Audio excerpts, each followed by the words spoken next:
کہانی کا عنوان لازم تھا یہ ہجر قسط نمبر 10۔ آپی، یہ ارحان بھائی کے مقابلے میں اتنی پیاری تو نہیں ہے۔ پہلا جملہ وشما نے پاس کیا تھا۔ شٹ اپ وشما، بہت پیاری ہے وہ۔ عدیلہ نے اسے فوراً گھورا تھا تو اس نے لب کاٹے۔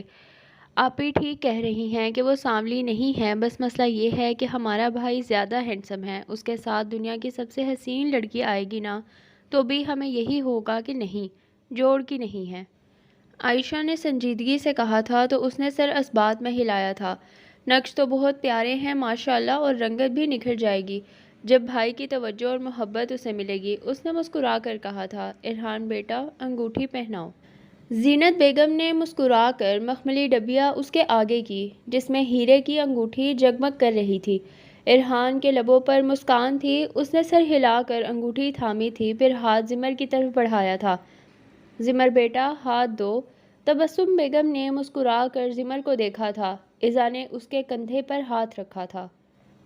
بی بریو میری جان۔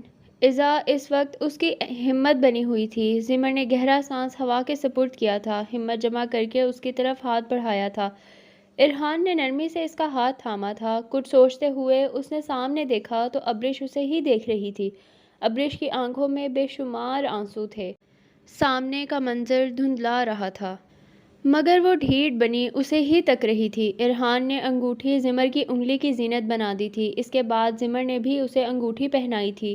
سب تالیاں بجا رہے تھے۔ ابرش کے آنسوؤں کی فی الحال کسی کو پرواہ نہیں تھی، اس نے بے دردی سے اپنے آنسو پونچھے تھے۔ بہت پیاری جوڑی ہے ماشاءاللہ۔ عدیلہ نے محبت سے اس کے چہرے پر ہاتھ رکھ کر محبت سے کہا تھا۔ اس کے بعد ان دونوں نے مل کر کیک کاٹا، سب نے کیک کھلایا تھا۔ بہت بہت مبارک ہو۔ ابرش نے ارحان کو کیک کھلاتے ہوئے کہا تھا، بہت شکریہ۔ لہجہ سرد، البتہ چہرہ ہر طرح کے تاثر سے پاک تھا۔ بہت خوش نصیب ہو آپ زمر، آپ کی جھولی میں وہ ڈالا گیا ہے جو خدا جانے کس کس کی دعا تھا۔ ابرش نے زمر کو دیکھتے ہوئے بظاہر مسکرا کر کہا تھا، مگر آنکھوں میں حسرت اور آرزو تھی۔ کاش وہ لکھ دیا جاتا جو میری دعا تھا۔ زمر نے اذیت بھرے لہجے میں سوچا تھا، آپ خوش نہیں لگ رہی۔ زمر خیریت ہے؟ ابرش نے سارے فنکشن کے دوران اس کے لبوں پر ایک بار بھی مسکان نہیں دیکھی تھی، سو پوچھے بنا نہ رہ سکی۔ زمر کا رنگ ایک دم اڑا تھا۔ خوش کیوں نہیں ہوگی، سب اس کی رضامندی سے ہو رہا ہے، البتہ وہ اپنی خوشی دل میں رکھنے کی عادی ہے۔ ایزا نے فوراً آ کر زمر کی مشکل حل کر دی تھی، لیکن لبوں یا آنکھوں سے خوشی دکھائی تو نہیں دے رہی۔ ابرش نے ایزا کی طرف دیکھتے ہوئے استہزائیہ انداز میں کہا تھا۔ اس کی پہلے ہی تنقیدی نگاہیں زمر کو وجود میں پیوست ہوتی محسوس ہو رہی تھیں۔ شاید یہ تمہاری طرح بے باک نہ ہو، اپنی خوشی کو شرم و حیا کے پردے میں لپیٹ کر رکھتی ہو۔ ارحان نے براہ راست ابرش کی آنکھوں میں جھانکتے ہوئے کہا تھا تو وہ بری طرح چونکی۔ زمر نے بے یقینی جبکہ ایزا نے مسکرا کر اسے دیکھا تھا۔ بالکل ٹھیک کہہ رہے ہیں ارحان بھائی، زمر کو ہر وقت کہکے لگانے کی عادت نہیں ہے، البتہ اگر آپ اسے جان جائیں تو یہ آپ کے ساتھ بہت کمفرٹیبل ہوگی۔ پہلی ملاقات میں کوئی بھی فرینک نہیں ہوتا۔ ابرش جی؟ ایزا نے اس کی آنکھوں میں جتاتی نظروں سے دیکھتے ہوئے بہت کچھ باور کروایا تھا۔ ابرش کا دل بری طرح ٹوٹا تھا، اسے ایزا سے نہیں ارحان سے شکوہ تھا۔ ہائے کیا باتیں ہو رہی ہیں۔ عدیلہ مسکرا کر ان کے پاس بیٹھی تھی، اس کی دیکھا دیکھی عائشہ اور وشما بھی وہاں آ گئی تھیں۔ ارحان بھائی، یہ آپ کی بہنیں ہیں؟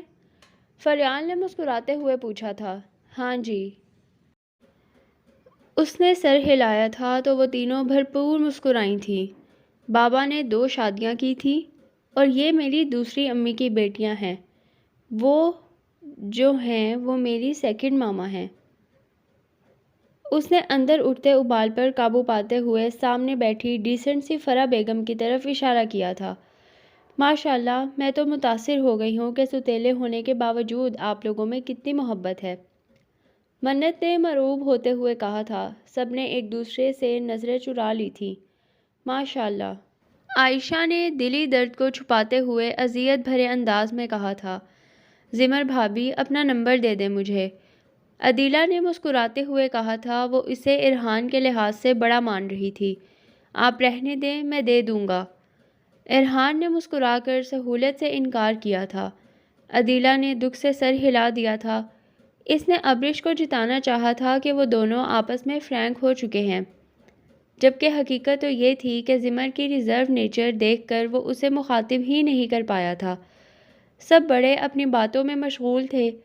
اسی طرح کافی دیر وہ لوگ بیٹھے، پھر سب ہی جانے لگے تھے۔ آپ بہت اچھی لگ رہی تھیں زمر۔ ارحان کی آواز پر وہ رکی تھی۔ پتہ نہیں کیوں دل میں کیوں کوئی کونپل نہیں کھلی تھی، عجیب سی اذیت ہوئی تھی۔ جزاک اللہ، اس نے سنجیدگی سے نظریں جھکائے ہی کہا تھا۔ میں بھی تھوڑا ریزرو ہوں مگر واقعی خوش ہوں۔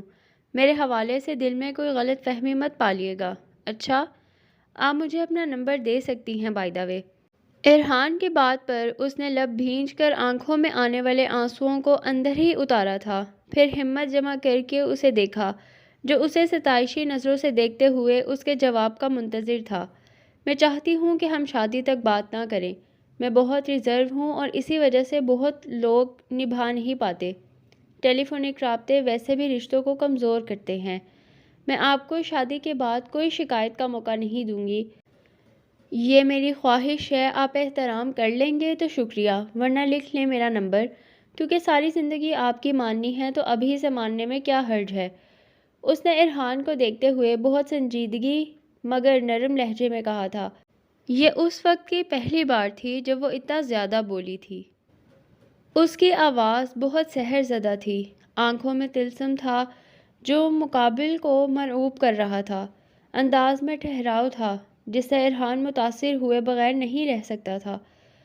وہ ایک پراعتماد لڑکی تھی، ارحان کو پل بھر میں ہی وہ اپنی اپنی لگی تھی۔ میں آپ کی خواہش کا احترام کرنا چاہتا ہوں۔ لبوں پر مبہم سے مسکان سجائے اس نے زمر کا مان رکھ دیا تھا۔ بہت شکریہ۔ اس سارے عرصے میں وہ پہلی بار مسکرائی تھی، یوں جیسے ایک دم ہلکی پھلکی ہو گئی تھی۔ کوئی بات نہیں، ارحان نے بھی متبسم ہوتے ہوئے سر ہلایا تھا۔ زمر کی نگاہیں اس کے سامنے زیادہ عرصہ جھکی ہی رہی تھیں۔ آپ نے کہا کہ ساری زندگی میری ماننی ہے، جبکہ ایسا نہیں ہے۔ میں آپ پر کبھی بھی اپنا فیصلہ نہیں تھوپوں گا۔ آپ کی ہر بات میرے لیے اولین ترجیح ہوگی، اس نے دھیمے لہجے میں کہا تھا تو زمر نے سر اٹھا کر اسے دیکھا۔ کتنا اچھا تھا یہ شخص۔ ارحان بیٹا، چلیں؟ زینت بیگم نے مسکرا کر پوچھا تھا تو اس نے سر ہلایا تھا۔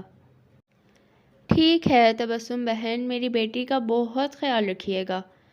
انہوں نے زمر کو ماتھے پر بوسہ دیا تھا اور پھر تبسم بیگم کو دیکھا تھا۔ جی ضرور، انہوں نے ہنستے ہوئے سر ہلایا تھا۔ اجازت چاہتا ہوں۔ ان کے وہاں سے جاتے ہی ارحان نے سوالیہ نظروں سے اسے دیکھا تھا تو زمر نے دھیرے سے سر ہلایا تھا۔ اپنا خیال رکھیے گا زمر، اللہ حافظ، ارحان نرم لہجے میں کہتا ہوا وہاں سے چلا گیا۔ دروازے میں کھڑی ابرش پر ایک جتاتی نگاہ ڈالی اور واسکٹ پر ہاتھ پھیرتا ہوا وہاں سے چلا گیا۔ سارے دنیا کے ساتھ اتنی محبت سے بات کرتا ہے یہ شخص، اور مجھ سے ایسے کرتا ہے جیسے میں نے اس سے محبت کر کے بہت بڑا گناہ کر دیا ہو۔ ابرش نے اپنی آنکھیں بند کر کے گہری سانس ہوا کے سپرد کی تھی اور پھر قدم گاڑی کی طرف بڑھا دیے تھے۔ آنکھوں میں ہزاروں آنسو تھے۔